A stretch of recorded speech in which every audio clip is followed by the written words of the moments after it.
And guys, we are here on Entombed, spawning in the top left location as the blue Terran player, guys. He's currently down 1-0. Can he tie up the series? We'll find out in just a moment. It is Quantix, the STC. And his opponent spawning in the bottom left position as the red Terran player. We have none other than Startail Bomber. TvT on this map is really good for mech. A lot of people really like going for kind of a an early Hellion drop into mass Hellion play, get quick blue flame, control the map from Marines. Drops still kind of work, but the airspace is a little bit tight, George. So just look how narrow you have to squeeze in. Yeah, there's really not a lot of size 2 space. medevac would not be able to get it, but a size 0 medevac probably could. Just about, and it's there's not too much room for maneuver there. Like a couple Marines can pick off dropships and Banshees. That's a great point, actually. Just not a lot of room on the edge of the map. Yep. So we might be seeing a little bit less of that, but at the same time, of course, it could end up being a bit counterintuitive. It could catch someone off guard and play it. This time, both of them going for a barracks first opening, so no gas first coming out here on this particular map. I mean, generally speaking, tanks are very powerful on Tomb Valley. Like, say you take like a little position over here, you can actually cover so much of this concave area, and vice versa. You know, you have tanks that you have double high ground. That means tanks are automatically way better because you have two chances to kind of preserve them and really protect them for maximum DPS. And with the single Zelnaga tower as well, it just so many counter-attacking routes get instantly covered as soon as you have position out in the middle of the map. Yeah, there are still a couple more available to use, but it really restricts the options your opponent has once you get that position solidified. And I mean, there is still counterattack paths. It is possible to still play bio on this map. It's just a little bit tougher, and that's why Marine Tank is probably the most loosest form. But, you know, hypothetically on paper, mech is supposed to beat Marine Tank because Hellions can easily deal with the massive Marines if they kind of clump up and group together. But we'll see what those players are choosing to do. Bomber, of course, doing very similar build to what we did last time. More of a delayed gas, but he can squeeze out a reactor while still getting out command center. That allows him to get Marines out. Doesn't necessarily have to get as much gas compared to his opponent. STC going for another factory, but is he going to go for a Banshee play this time? Looks like he's setting up for a reactor for his factory. Yeah, looks like it, and there we go. So the reactor is going to complete after the factory finishes, of course, but it's not going to be too delayed there. We have a couple of Marines just going to be poking out to see what's going on there. And in the meantime, both players really just playing very chilled out at the moment, going into the mid-game, not looking like we're set up to do any aggression. I think the STC, if anyone, potentially could be the first to come out with a couple of Hellions there, but he doesn't 100% have to lift the factory. Okay, he's going to do it anyway. In some occasions, we do see the reactor staying on the barracks and just getting a lot of Marines out with a couple of Hellions to reinforce, possibly with a medevac as well, but we don't see that in this particular game. Nah, I'm pretty sure he's going to go for a medevac as well. I mean, he is going to drop the command center a little bit earlier, so he will delay it, but he's got so much gas. I would be very surprised to see him not go for a starport. And there we go. Yeah, you're absolutely right for it, and that gets dropped down straight away. Right next to the barracks as well, so that barracks is going to drop a tech lab, I suspect, and we are going to see a little bit of Banshee play come out of the STC. Meanwhile, Bomber, of course, trying to tech up as fast as he can. Again, similar opening to last game, although STC is going to take advantage of, Bomber playing a little bit safer and drop his command center on the low ground. But hypothetically, what if Bomber came at the same time as last game, where he moved it with 2 Hellions and a few Marines? I mean, STC really wouldn't have much. So he's kind of making a lot of assumptions under his opponent. That's a lot of Hellions popping out there, and the STC actually getting a bit supply blocked, but there we go, just about resuming production there. So we have 2 more Hellions on the way, 4, of course, already out on the field, just going to be checking to make sure nothing is going around that left counter-attacking path, and then we're going to see a little bit of an attack coming out of here. But Startail Bomber has a decent spread on his units here, and it looks like he might be okay. A couple of those Hellions from the STC getting very low, very early indeed, and wow, Bomber completely crushing this advance. Yep, never allowing his Marines to break line formation. And STC does lose a little bit. I mean, in the end, he's only committing minerals for his opponent's minerals. And, he's just trying to set up for an expansion, trying to make him think, am I going to drop? Am I going to do it? And then STC is going for a Viking, so a those kinds of two ideas are conflicting, and that's kind of why STC is setting up this mind game. This is a great position for the STC in any way, though, because even though he lost that army initially, he has got those Hellions on the logo. He's going to try and keep it as a soft contained. Bomber looking to move out, though, and he's saying absolutely not. So that good position the STC is in, yes, it's great to be in, but it's not very defensible. And look at that, those Hellions actually clumping up and losing a lot of hit points as well, so he will be forced back. Advantage Bomber.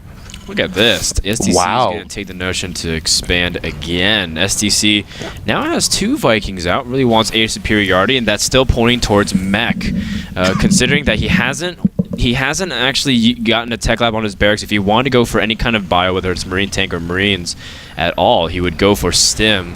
But STC instead trying to scout his opponent. Bomber hasn't shown any indication otherwise. Both players until now have indicated that they're going to go for mech. This is a dangerous play coming out of here from the STC. He lost that army initially at the ramp of Bomber, and he's responding by expanding to try and get back into this game. And he's doing a fairly good job of keeping up with his opponent as far as supply goes. But if Bomber gets wind of this happening, Frodan, I wonder if there's a window where he can just simply attack and force a lift or even a cancel at the 3rd base. Well, Bomber doesn't know about it for now. No, instead, he's just poking up. He is getting a tech lab on his barracks, so he's going to try to go for at least some support onto his bio. Bomber doesn't really have an ability to push up, even though the ramp is wide. He has it's really tough because the way the Hellions are concave is that the instant you move up with Marines, it's going to get completely swept. Oh, the landed Viking from the STC not paying dividends there for Odam. 2v1 there all of a sudden, and he does have air superiority at the moment. And wow, here we go. Bomber actually landing the 2 Vikings to try and stop those SCVs from getting to the front line. He feels like it is time to get up through. But look at this. Those Hellions actually unable to get too much purchase on the logo, but it's not going to matter. The numbers are in his favor anyway. And are we going to see Bomber just crash through and take victory 2 games in a row? I don't know. He shouldn't be able to break him here. I didn't think so as well. Like, the concave wasn't great for him. He had 3 or 4 Hellions in the back, not doing very much as well. And it looks like things are just about going to stabilize here for the STC. But that seemed a lot scarier than it should have been. You know what I mean? Yeah, I know what you mean. It shouldn't have necessarily done as much damage as that. Yeah. But still, I feel like Quantic SC can get away with that because he went for the faster 3rd command center, and so he can toss away some SCVs. He's not going to have as many units, but he will. And now that he's had the availability of 6 gases to take whenever he wants to, his mech's going to be incredibly strong. Now, Bomber ends up not really utilizing his barracks whatsoever, just using it for some add-ons, which is really smart, saves you some time. But he's going for mech as well. And, well, we're in for a long game, Jurusar. We are indeed. We even have Blue Flame being upgraded from the STC here, so he is looking to get very, very Hellion heavy. And, wow, I wonder how this is going to fare in the long run, especially if Bomber starts investing that much more heavily into siege tanks. We can see the production at the moment. Bomber's producing tanks 2 at a time right now, and the STC is still basically on Hellions. If we take a look at the units out on the field, I mean, this is... I don't really know what these Hellions are going to be able to do against those tanks once Bomber gets a decent position. A couple of Vikings are going to be harassing this 3rd base and actually doing quite a good job of it. So the SCC mining more from his 3rd and mining earlier, but I think Bomber at the moment is transitioning into the better unit composition a little sooner. Yeah, I mean, unit composition does matter, but there is... okay, like, I don't want to say it... take this advice with a grain of salt, Jurusar. Yeah. There is such thing as too much tanks in mech TvT. You don't want to over-tank. You want some Vikings mixed into it to grab air control. You want some Hellions to grab space control. If you just go pure tank, well, first of all, 1 Banshee will wreck you. Second of all, you lose an incredible amount of mobility, even though you do have a lot of confrontation power. If your opponent is smart, then they never have to do that. Now, that said, vision over the air is super important because we see some players like Tasia incorporate some Banshees with their Vikings. That way, if they ever win the air battle, they can pick off tanks here and there.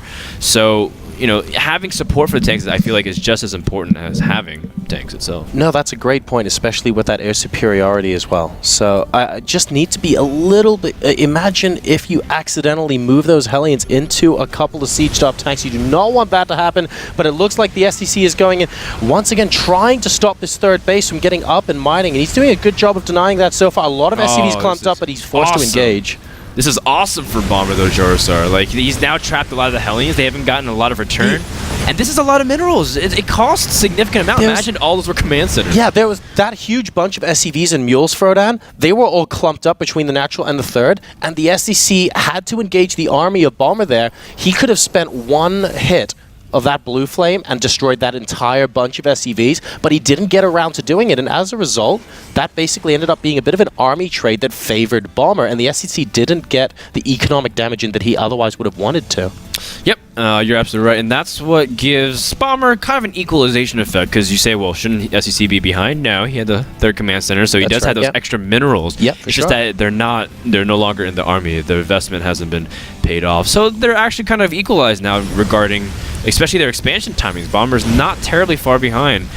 And as this game progresses, it becomes harder and harder to attack into your opponent. That was the window which you can kind of harass a lot freely because your opponent doesn't have too many tanks to cover every area. Yep, for sure. Now it's going to be like, well, how do I ever break past this army? It's too big. No, that's a great point, actually. And another thing that we didn't touch on earlier, but it's important now, is that Bomber's already finished +1.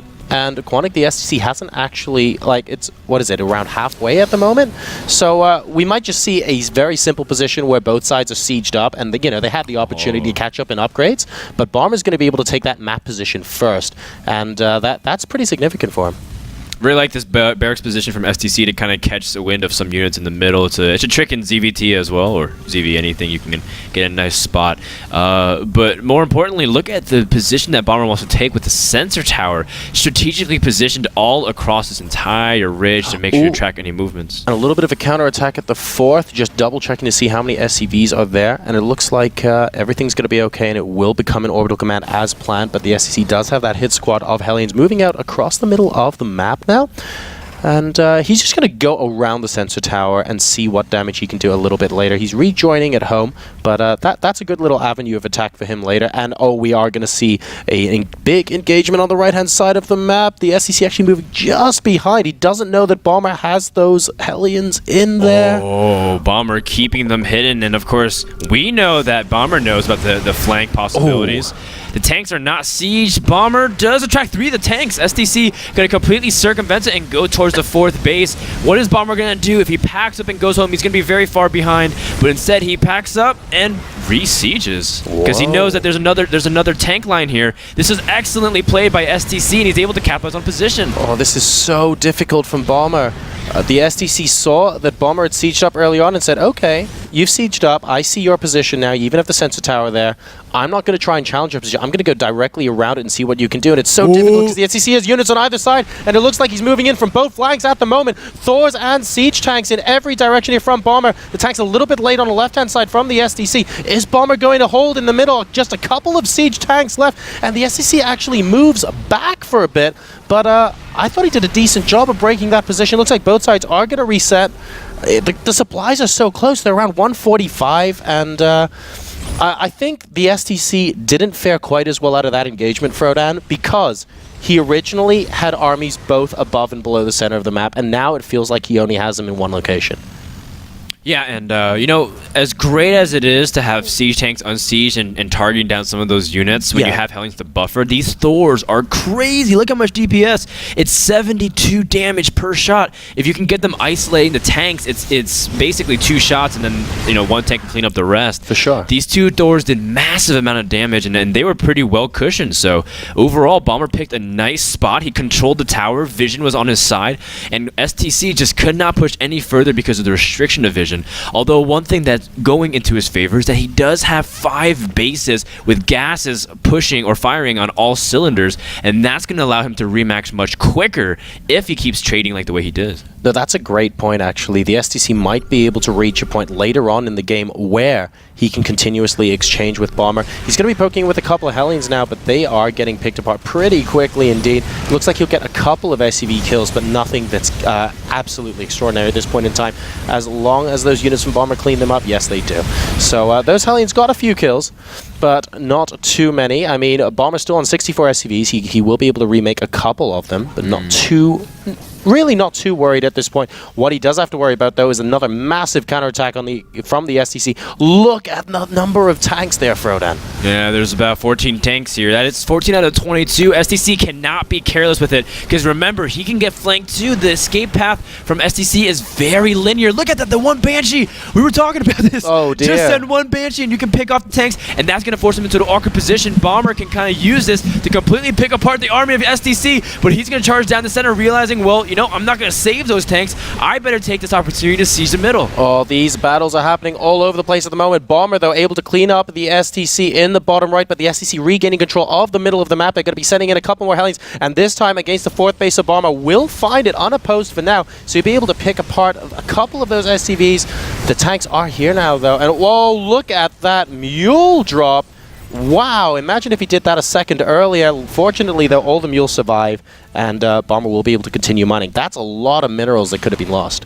Yep. Again, Bomber just doing a good job harassing. Just like you said, he could have lost way more, but, you know, STC still has a lot of SCVs. You might say, well, the army's or supplies are kind of similar, but Bomber actually has more because of that worker difference. It's starting to borderline a little bit excessive. He was in the low-mid 80s, but, you know, you don't need that much, especially with 5 command centers and more building. You need to start lowering it at least to the 60s. Yeah, I think so. You've got those mules from the orbital commands coming down anyway, so you want to be able to free up that supply for a larger army and let the mules do the brunt of the work. That many SCVs is not going to fare him well going into the late game. Both players now, though, have expanded to the right-hand side of the map, as Bomber looking like he wants to take apart the 3rd/4th locations here. So much going on. Hellion run by into the 4th base of Bomber as well from the STC, but Bomber making a significant progress here, actually splitting apart the 3rd and 4th bases. Yeah, the Hellions harass is very effective at the 4th base, but Bomber, he's trying to get into a good spot, but he doesn't have much buffering. This is where the Hellions are supposed to come in to soak up damage, and Bomber may have overextended just a little bit for this army. That was a very costly army. He lost several Thors on top of his tanks. Now, Bomber does have some resources banked, and he does have a good number of bases, but overall, his positioning is not that powerful. The Thors can easily deal with the Banshees. Look at that, it's almost instantly killed, and STC has a very big window where he can control the center, and from there, lay a lot of siege attacks. Now, I do believe, if you may want to double check, but I think the STC is currently on 2-1 upgrades, and Bomber has already got +3 but doesn't have armor upgrades, I think, on his mech unit. Yep, okay, so that is the case. Bomber, though, already transitioning into battle cruisers, Frodan, so we're going to be seeing some interesting shenanigans going later into the game. What is the siege tank count like after that engagement? The STC is ahead 12-8. 14-8 now. And I've always like, actually, we'll hold that thought. Quantic SCC feeling generous, wants to donate some tanks. Says, you know what? Who needs tanks at all? Wow. Oh, STC did not need to do that. Well, that was not good, unfortunately. No, he had the right idea. He controlled the center. He could try to pressure off the expansions and then get a gas advantage. But I mean, there's enough tanks with +3 that you can't really push into that way unless you want to donate some units, unless you have good air control. But that was STC getting a little bit too overeager, and that's actually going to give Bomber his ticket to getting air upgrades or air units pretty safely, because if you go for a mass air switch, you need that tank support on the ground, because how are you supposed to defend against a huge siege? It's kind of like, I think of it the same as getting Broodlords, right? Before you can get that, you get timed, and then there's nothing you can do to stop it. So now Bomber has a nice one-way ticket to having mass air Terran, Sky Terran, and I think STC has to also think about switching sometime soon. And I'm just worried that this decision might end up coming too late. The STC has got 6 siege tanks at a time producing for it, and that is a lot of stuff. But we do have those battlecruiser upgrades and Yamato cannon on the way as well. If you actually get something like 6 battlecruisers against 12 siege tanks before they can run away, you Yamato off 6 of them, that could end up being painful. And the STC does see the battlecruisers, these Hellions, into the 3rd base, doing a significant amount of damage, but the battlecruisers will be able to clean them up. Bomber, though, keeping that SCV count high. He's still in the high 60s at the moment, so it should be just about okay. Yeah. And he now knows that the Sky Terran switch is on the way. STC immediately going into triple Thor plus a Viking. Yeah, he's adding on his mass starports, but he's very behind in time. Oh, look at this amount of damage. These tanks are able to fire down on all of the SCVs, and that's going to pressure Bomber to say, well, I have to kind of move these battle cruisers away and really try to, you know, shut down the harass. One thing that you have to be very mindful is of battle cruisers. Wow, Command Center just dropped. Battlecruisers don't have great mobility, so STC has the right idea, forcing his opponent in multiple directions. And these SCVs are going to be scoring a small victory for Bomber by the looks of things, slowly picking apart these siege tanks. We're not going to unsiege and try and pick them apart. It looks like, wow, talk about the workers uprising, man. They're unionized, those guys. You don't want to mess with them. Oh, STC, is he prepared for this air switch? He has a lot of tanks, and Bomber just has too much in the air right now. I mean, even if he tried to contend for it, he wouldn't be able to do much. Now, battlecruisers are coming out, and they do have +3, which helps a lot with this with the clumped up battlecruisers. And the way to really defend against that is you want to get +3 armor to cut down on the DPS significantly. It's 4 damage per shot on the Thor that's reduced. Bomber is continuing to make tanks, though. You don't want to lose too much on the ground, but overall, there's nothing really that STC can do to control the center until he gets way more Vikings, 6 at a time. Yeah, and that's certainly a good way to do it. I mean, those starports are going to be working overtime right now for it, as we're basically going to transition into Sky Terran versus Sky Terran very shortly. Now, we have got 2-2 already on the way for air upgrades from Bomber. Obviously, he transitioned into those battle cruisers a lot earlier than the STC was prepared for. The STC, though, he did take bases earlier. He has taken more of the right-hand side of his half of the map than Bomber has. So he might be able just to get numbers on his side, and he really needs to do that at the moment because Bombers, I mean, those battlecruisers are really resilient. Yes, you know, the battlecruisers are pretty resilient if they can get the armor up play. They do have 4 armor, which is very nice, especially against the Vikings, which is 2 shots or 2 volleys per shot. STC is also under a very terrible position where his Thors can't add too much, but now Bomber is moving forward. Oh my god, the Thors on the Vikings, Frodan. That is huge from the STC. Yeah, but he's got Yamato cannons and he's shooting at all the Thors. The anti-air for STC is dropping significantly. Look at that. Bomber was down in supply, but it's the quality of supply. Now Bomber can take out the tanks, and STC has to worry, well, even if I take care of this air threat, do I have enough to handle the siege tanks on the ground?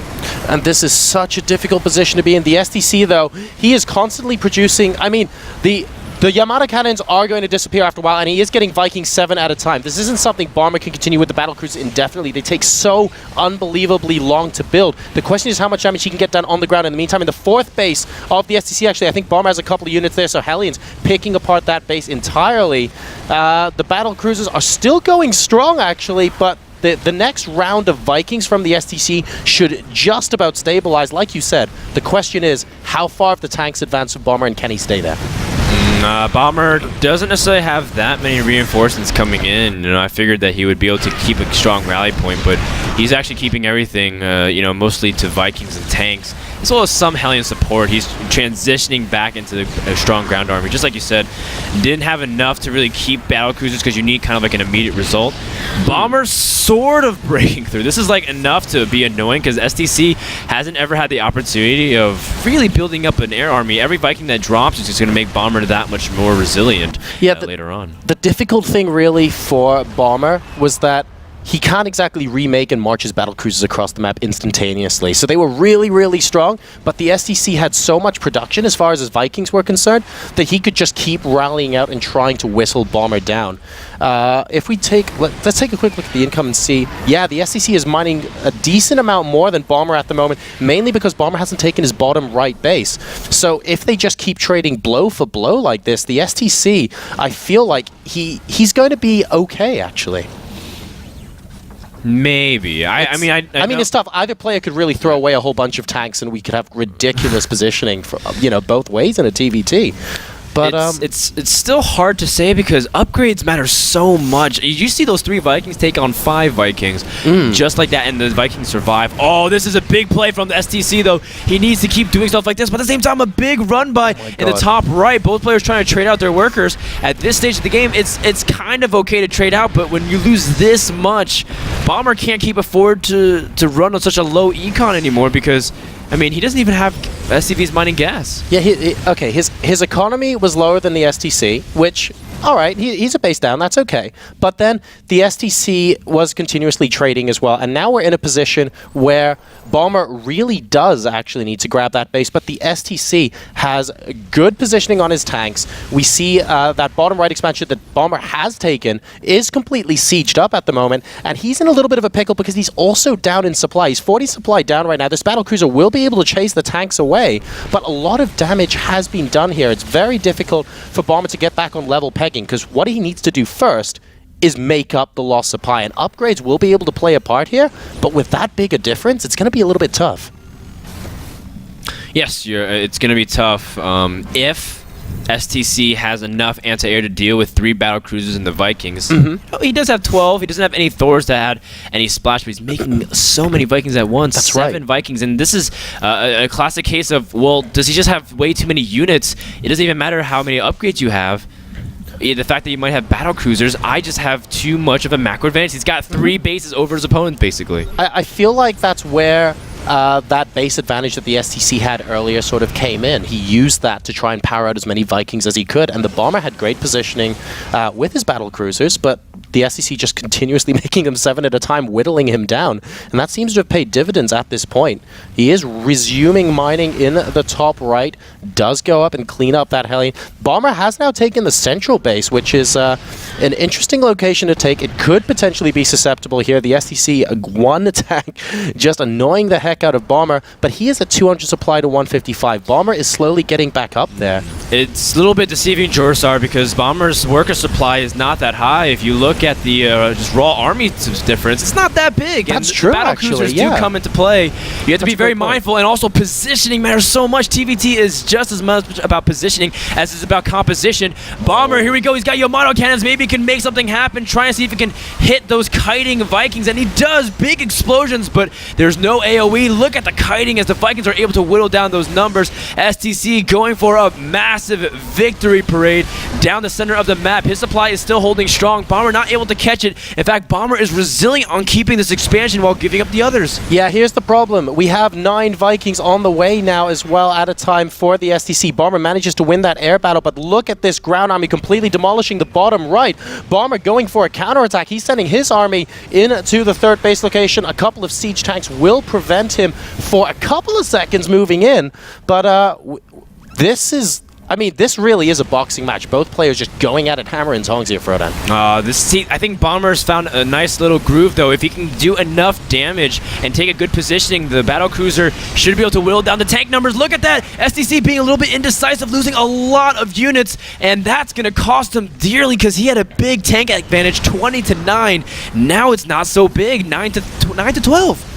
Bomber has it has to be said, Bomber does have a really nice air advantage at the moment. 10 to 5 Vikings. This one battlecruiser has done so much damage, Jorsar. The STC needs to get Vikings out. I mean, his production is capable of doing it, and here we go. Finally, they're moving out here. He might be able to whittle down these Vikings from Bomber because they are at about half health, but Bomber just holding on to that air superiority by the skin of his teeth. And while he's doing that, Frodan, that one battlecruiser, like you said, is just bringing the goods home. No, that's exactly what I was talking about, man. This is, even though STC has the large army advantage, or on paper he had a big supply advantage, Bomber was able to pick a nice position. He let STC say, well, this base is not as worth as much as this spot next to your expansions. If you move too far out, it doesn't matter if I don't necessarily control the air directly.